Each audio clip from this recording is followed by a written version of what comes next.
Bom dia, vamos lá. Acolhedores. Existem atitudes que são muito importantes, eu diria fundamentais, mas que acabam aparecendo atitudes de menor valor. Comunica ou parece, ou se dá a impressão que é algo que não é tão importante, mas são fundamentais. A vida de Ananias, eu não estou falando de Ananias e Safira, eu estou falando de Ananias, o cristão de Damasco, aquele que recebeu a visão onde Paulo viria até a sua cidade e ele deveria ir até Paulo para cumprir algo que Deus direcionou para ele, é uma delas. Isso tem respaldo bíblico. Se nós olharmos lá em Mateus capítulo 22, de 36 a 40, a gente vai ver lá o seguinte, que a Bíblia fala de duas coisas que são importantíssimas. A primeira delas é amar a Deus e a segunda, amar o próximo.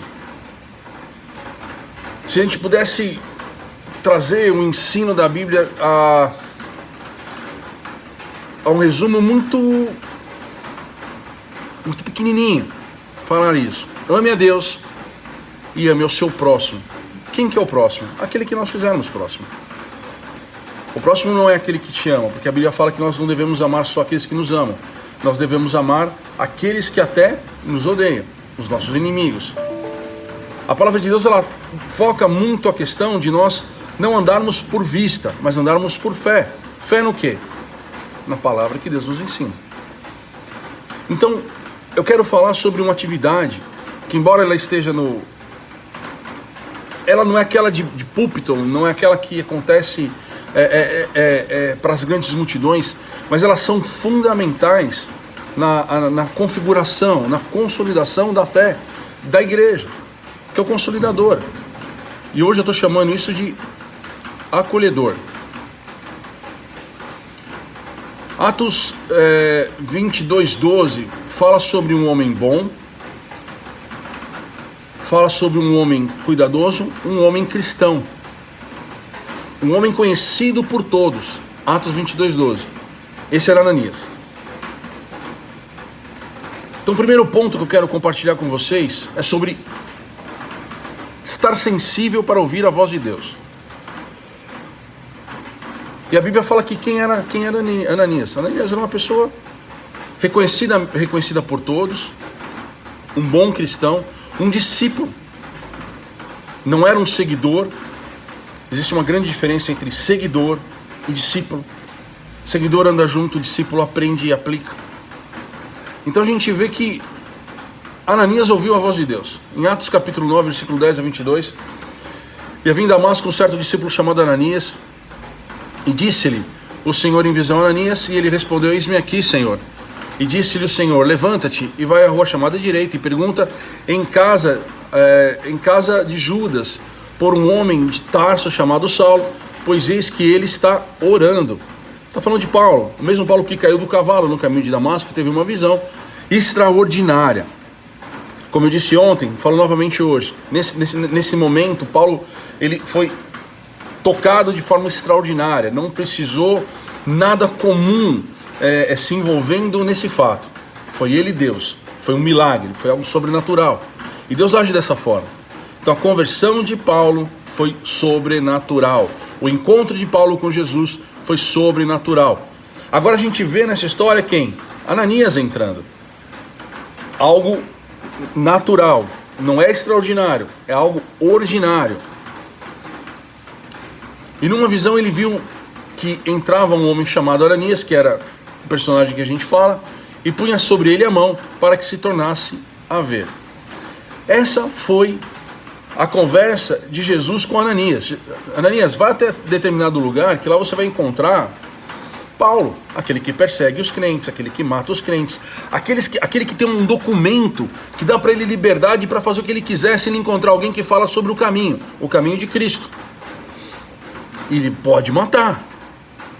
E Jesus está falando para Ananias, que era um discípulo, alguém que talvez tenha conhecido Jesus na festa de Pentecostes, aquele encontro de várias pessoas de várias cidades.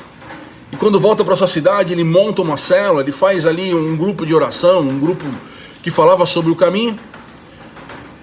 E naquele momento Jesus fala para ele assim: vai até lá. A visão foi sensacional. Ter liberdade, ou estar sensível para ouvir a voz de Deus é maravilhoso. Isso é fundamental para todo cristão. Imagine você ouvindo Deus falar no teu ouvido. Agora eu quero falar de um ponto que também faz com que a história fique mais impactante. Ananias teve medo, mas mesmo assim ele obedeceu. Ele respondeu a Ananias, Senhor, e muitos ouvi acerca desse homem, quantos males tem feito aos seus santos em Jerusalém. E aqui tem o poder dos principais dos sacerdotes, poder dos principais dos sacerdotes para prender a todos os que invocam o teu nome. Esse é Ananias. Esse é o cristão que Deus espera que nós sejamos. Nós não devemos andar por vista, devemos andar por fé. Ele ouviu a voz do Senhor e ele fala assim: cara, essa situação é difícil. Ele é o cara que está matando todo mundo, e mesmo assim você quer que eu vá até ele.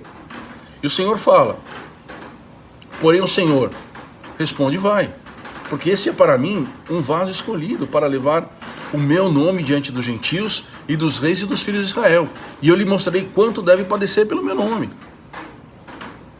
Sabe, gente, muitas vezes a gente vai fazer coisas que a gente não gosta de fazer. Muitas vezes a gente vai ter que fazer coisas que a gente tem medo de fazer.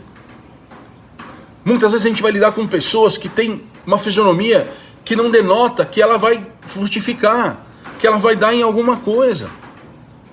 Muitas vezes você vai pegar pessoas que você se sente ofendido pelo jeito dela, pelo palavreado, pela forma que ela é. Mas nós temos que entender, como Ananias, o propósito da vida daquela pessoa, o propósito que Deus tem para ela. E isso sim tem a ver com o plano de Deus, isso aí tem a ver com o reino dos céus. Paulo era um assassino. E Ananias fica preocupado, fala assim: como que eu vou falar de Jesus para um assassino? Como eu vou estar com um assassino? Ele vai me matar. E muitas vezes a gente vai estar com uma pessoa que a gente possa falar assim: cara, ele é terrível, ele não ama Deus, ele não ama Jesus, ele quer bagunça. Mas a gente não está falando daquele homem, a gente está falando daquilo que aquele homem pode se transformar por conta do poder de Deus. E nós precisamos ter essa visão, nós precisamos entender o propósito. A Bíblia fala de Deus, e a Bíblia também fala de homens. A Bíblia fala de um Deus poderoso, e a Bíblia fala de homens que são salvos. A Bíblia nos ensina que o fundamento da palavra de Deus é Jesus. Ele fala com Pedro, quando Pedro tem aquela revelação dos céus, e quem dá a revelação é o Espírito Santo. Quem que vocês acham que eu sou? Tu és Jesus, Filho de Deus, o Cristo. Essa é a revelação, esse é o fundamento. Filho de Deus significa intimidade. Quem que é Jesus? O caminho, a verdade e a vida. O caminho é a mudança, é um novo rumo. A verdade é a palavra que liberta. E a vida é aquilo que nós devemos colocar em prática. A vida é aquilo que nós devemos condicionar a crer para ver. A vida são as nossas atitudes, não feitas através somente aquilo que nós podemos imaginar ou ver, mas aquilo que Deus tem nos mostrado. Nós temos que buscar a revelação do Espírito, orar para que Deus nos mostre quem é aquela pessoa, o que ela precisa, o que vai acontecer, como aconteceu com Ananias. Quando ele chega a dialogar com Jesus, Jesus fala: vaso escolhido para levar o meu nome diante dos gentios e dos reis e dos filhos de Israel. E eu lhe mostrarei o quanto deve padecer. Gente, você conhece a vida de Paulo, você sabe o quanto ele sofreu, ele apanhou em todo lugar que ele foi, ele padeceu pelo nome de Jesus. E ele esteve diante de reis, ele esteve diante de príncipes, ele esteve diante de todos os homens. E ele foi uma bênção. Esse é só o terceiro ponto. O quarto ponto foi a ação positiva de Ananias. Uma ação e um posicionamento. E Ananias foi e entrou na casa, impondo-lhe as mãos, e disse: irmão Paulo, o Senhor Jesus, que te apareceu no caminho por onde vinhas, me enviou para que tornes a ver e seja cheio do Espírito Santo. E logo lhe caiu dos olhos, como de umas escamas, e recuperou a vista, e levantando-se foi batizado. Amados, esse é o nosso caminho. chegar até a pessoa, colocar a mão sobre ela, orar para que ela seja curada. Esse é o desejo de Deus para a tua vida. E esse desejo é teu. Está à disposição na medida que você tome uma atitude, na medida que você vem agir. Quando você vê uma pessoa, não olha o que ela aparenta ser, olha o que Deus espera que ela seja. E pela fé da tua visão, você vai colocar a mão sobre essa pessoa e vai fazer com que ela seja cheia do Espírito Santo de Deus, para que ela possa se converter, para que ela possa ter uma nova vida, para que caia as escamas dos seus olhos, para que ela comece a enxergar de uma forma diferente, para que ela seja batizada, como a palavra diz que nós devemos fazer com as pessoas. Esse é um instrumento de cura, integração de Paulo na vida da igreja. O próximo passo a gente vê Paulo comendo, ficando confortado, ficando à vontade. E esteve Saulo alguns dias com seus discípulos, ele passou um tempo se relacionando, conversando lá em Damasco.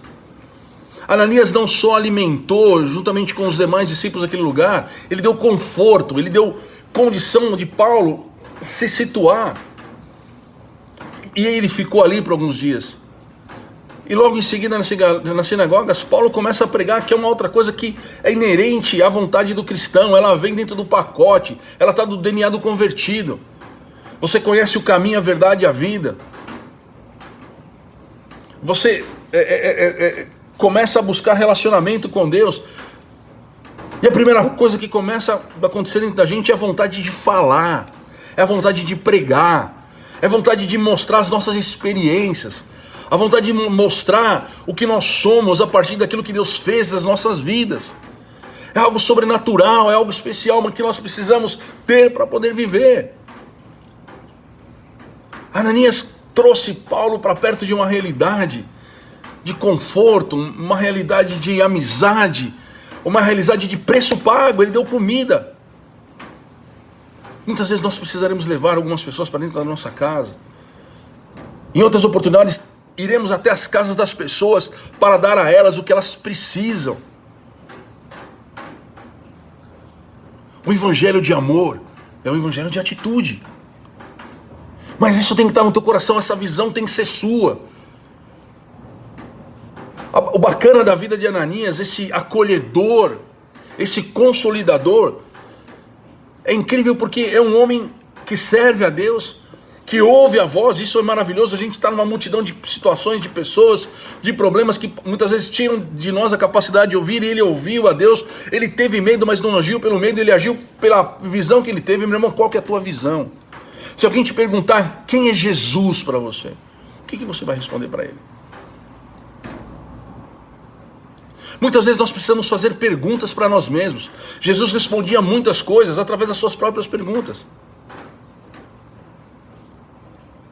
Quem é Jesus para você? Ele verdadeiramente é a pedra angular. É aquela que vai dar suporte para todas as coisas. É aquela que vai fazer da tua vida um baluarte da glória do Senhor. Esse é o Jesus. O que você tem lutado? Que tipo de luta você tem lutado? Se você estiver com Jesus, a luta não é mais tua, a luta é dele. E você precisa crer dessa forma. A gente vê Paulo no final dos versículos aqui: Saulo, porém, se esforçava muito mais e confundia os judeus que habitavam em Damasco, provando que aquele era Cristo. A história não termina aqui. Paulo continua a sua caminhada. E nesse momento tenta Barnabé com um propósito diferente, que é o propósito do discipulado. E numa outra oportunidade eu quero falar de Barnabé com vocês também. Mas nessa manhã eu gostaria muito que vocês pudessem refletir sobre a vida de Ananias. Se a consolidação pudesse ter outro nome, seria Ananias. Alguém que recebe, alguém que vê, alguém que age, alguém que envia. Você é um Ananias do Senhor. Nós somos Ananias do Senhor. Nós somos aqueles que ouvimos de Deus a vontade dele, que compramos para nós a visão, que lidamos com os nossos medos, não permitindo que eles nos escravizem, mas que eles nos impulsionem. Tomamos atitude, não por vista, mas por fé. Cremos que Deus está no controle, que não importa quem seja a pessoa que nós estaremos atendendo, não importa quem seja o Paulo, seja assassino, seja perseguidor, seja alguém que, sei lá. Deus sabe. E se Ele trouxe até você, é porque Ele quer que você mostre para Ele o amor de Deus. Um abraço grande, querido. Deus te abençoe.